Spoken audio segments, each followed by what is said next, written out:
Morning, everyone. It's Gary here. Another episode. It's a Thursday morning. Don't ask me what the date is. I can tell you really fast, but you would probably already know. Today is, I don't know. I don't have anything near me to look at it. That's all right. No worries.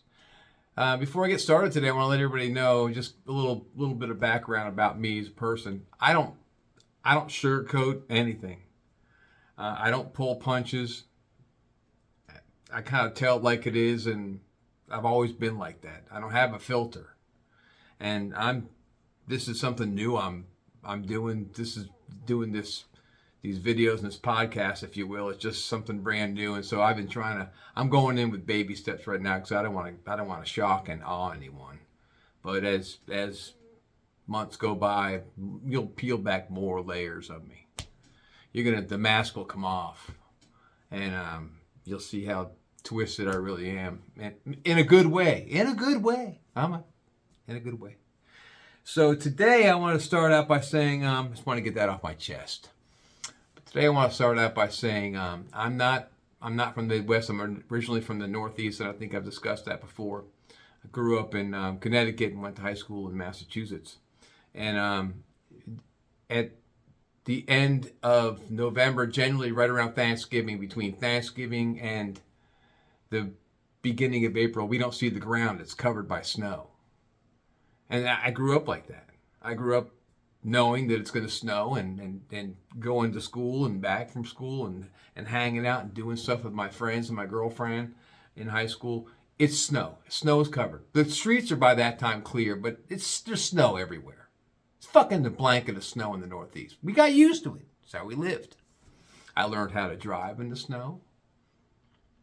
I learned everything in the snow, and so it's a nature you get to used to if you live out in the Northeast.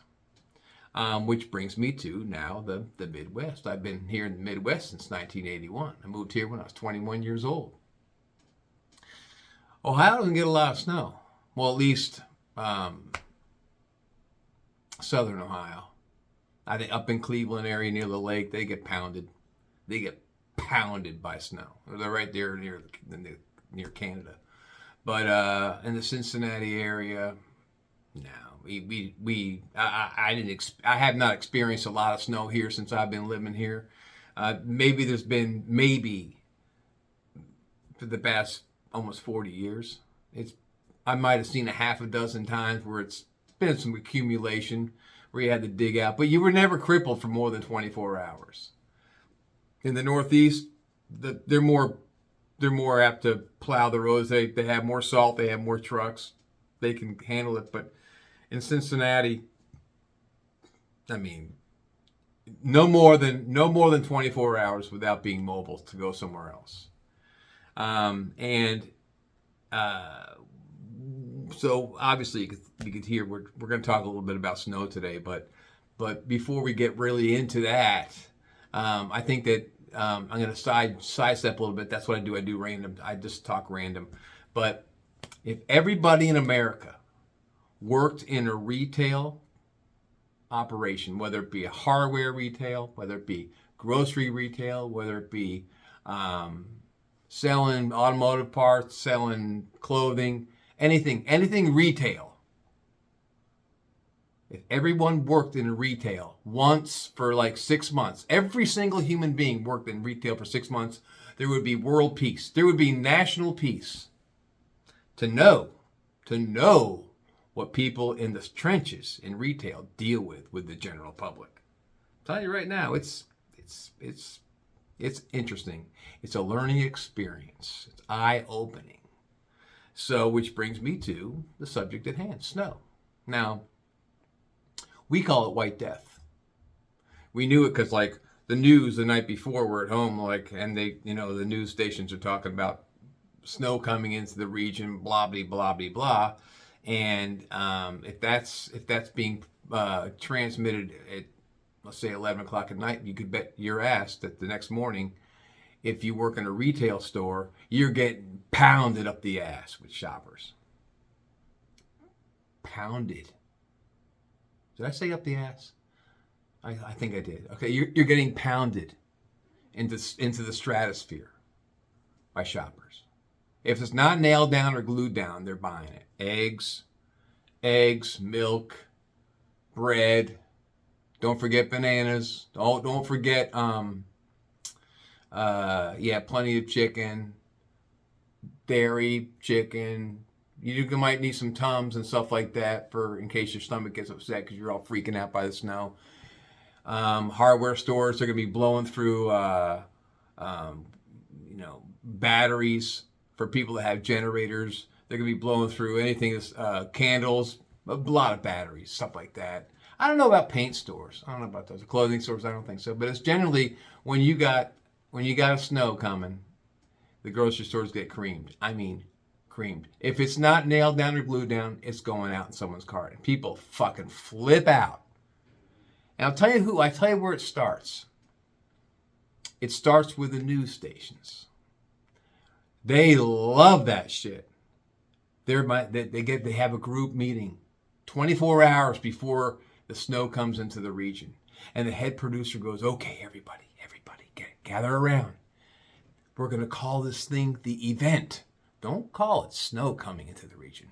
You want to dramatize it. You want to fucking freak people out in TV land. It's the event coming in from the north, coming in from the southwest. It's going to be coming across the region. And when it gets to Cincinnati, it's going to pound your ass into the stratosphere. You might get, 2 to 4 inches. Might go into more than 2 to 4 inches. It's going to come down with freezing rain first. It's going to stick overnight into freezing rain.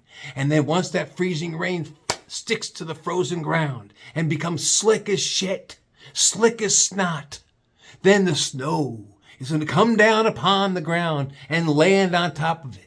So when you wake up in the morning, it's going to appear that it's just all snow, a blanket of snow. But it's not just a blanket of snow. There's fucking ice below it. Oh yes, black ice. The kind of shit you can't see when you're driving down the road. Oh, I mean, they really dramatize that shit. And the thing is, you get senior citizens at home.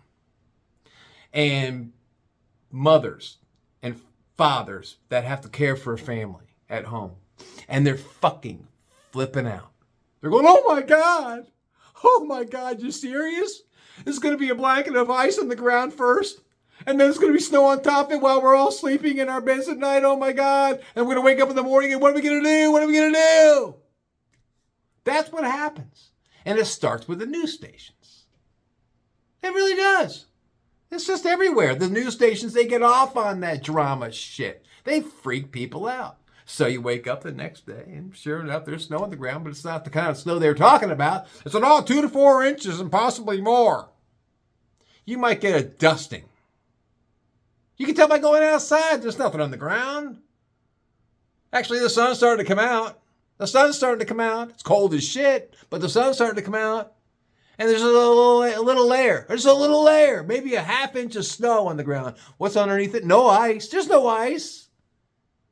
There's no ice because the weather pattern went over Cincinnati and went towards Louisville. Lexington and Louisville went that way. Or went south and ended up being rain. So the news stations get people all wired up. Get them all freaked out. They hit the bottle at night. Get the bourbon out. Get the wine out. We got to get this. We got to make ourselves numb because we got to wake up in the morning to deal with this shit. Oh my God, what am I going to do? How am I going to get to work? That kind of shit. I'm being real. That's how people react. And by the time they come into a store to buy their supplies, they're tearing it up. They're emptying shelves. I know a guy that has a store that sells candles. It's 3 towns over. He sells a lot of candles and books and magazines and shit, but he said one day before a snow scare, people came into his little store and they ripped his wall clean of candles. He said, Gary, I never sell candles, ever. Maybe every now and then I'll sell one. And he sells Yankee candles, which are really nice candles, by the way. He said they ripped the wall clean. They didn't give a fuck. They had arms full of selling candles. I'm going to buy these candles. 1, 2, 3, 4, 5, 6, 7. That's how many rooms do I have? And they bought all the fucking candles. God forbid that the power's going to go out. Oh my God. Mayhem. Total mayhem. And so then if you're at the receiving end of the mayhem, whether it be a retail operation, a hardware store, a gas station where they're pumping their fuel. Oh, the line's getting to be about a quarter mile long. Can you fucking hurry it up? I gotta fuel up my vehicle. Oh man, shit goes nuts. People fucking flip. And this is 24 hours before the snow hits the ground. People are fucking going crazy. They do. We call it white death. And I think it's hilarious. Because I know how to handle the snow. I grew up in it. And so let's just say for conversation, there's about an inch fell. An inch. What's that? An inch of snow falls. There's no ice underneath it, but an inch of snow falls. And you got to get around in that inch of snow. And if you're driving to work early in the morning, before the trucks get out, but sometimes the trucks get out at night if it's going to be a really big storm. According to the radio station, it's going to be a big storm. You'll say you only get an inch that falls. And you're driving to work. If there's a hill, don't stop on the hill. That's one thing we learned when I grew up in Massachusetts. Driving in the snow 101. Don't stop on a fucking hill. If it's a small incline and you're inching up and someone's behind you and you're inching up the hill, don't stop. If the light turns yellow, keep going. Get through that fucking light till it turns red. If you happen to stop, then you're kind of fucked. But when I came to the Midwest, some people couldn't drive in the snow. They can't drive in the snow. On the highways. They do stupid shit on the highways. You can't see the lines, so they create their own lines because the snow covered the lines. And they switch lanes left and right. They're putting their makeup on. And you look at the mirror, they're putting their makeup on. They're drinking their coffee, and it's snow on the ground. And you're behind them, and you can see them fucking with their makeup and shit in the fucking... I'm like... And they're swerving all over the fucking highway. Cars caroming off each other. Everyone knows it goes on. It happens. You got to be super ultra fucking laser focused on the road ahead of you, especially in the snow. People they can't drive in the snow. So what I do generally is I elect not to go anywhere in the snow. It's not that I'm a pussy. It's not that I'm incompetent. I'm the best driver in the snow on my street. I got all-wheel drive on my little Cadillac. Most cars today have front-wheel drive. Front-wheel drive is perfect for traveling on the snow. Pulling a car is a lot easier than pushing it in the snow. When I grew up in Massachusetts, there was no such thing as front-wheel drive cars. I think the only front-wheel drive car that I knew about when I grew up, when I graduated high school in 1979, my brother bought a 1969 Cadillac Eldorado. Talk about a monster. Talk about a monster car. 8 feet of iron in front. It built like a tank. That had front-wheel drive and a big old V8 engine. That thing never got stuck anywhere. Talk about a beast. But that's another subject completely. We're not going to talk about how he blew up the engine doing 160 miles an hour on the way to New Hampshire. We're not going to talk about that. But anyway, yeah, he did. Actually, he really fucking blew the engine up. If you had a 4-wheel drive trucks in high school, they were 4-wheel drive, so that was all the wheels were moving. And people know what 4-wheel drive is. But most cars were rear-wheel drive. And I learned how to drive in the snow with rear-wheel drive. And trust me, that was a lot of fucking fun. We'd go to church parking lots or department store parking lots when the snow was coming down. And we're talking snow. It snowed a foot. Every time it snowed, every time the sky opened up its orifice all over fucking Massachusetts, it fucking let us have it. And we'd get out there after it stopped snowing. We'd get out to a parking lot, a Sears parking lot. And I had a 1971 Mercury Comet, 3-speed stick shift, rear wheel drive. And we get out there, I'd get my girlfriend with me and say, hey, let's do some donuts out here. For people listening that don't know what fucking donuts are, Google donuts.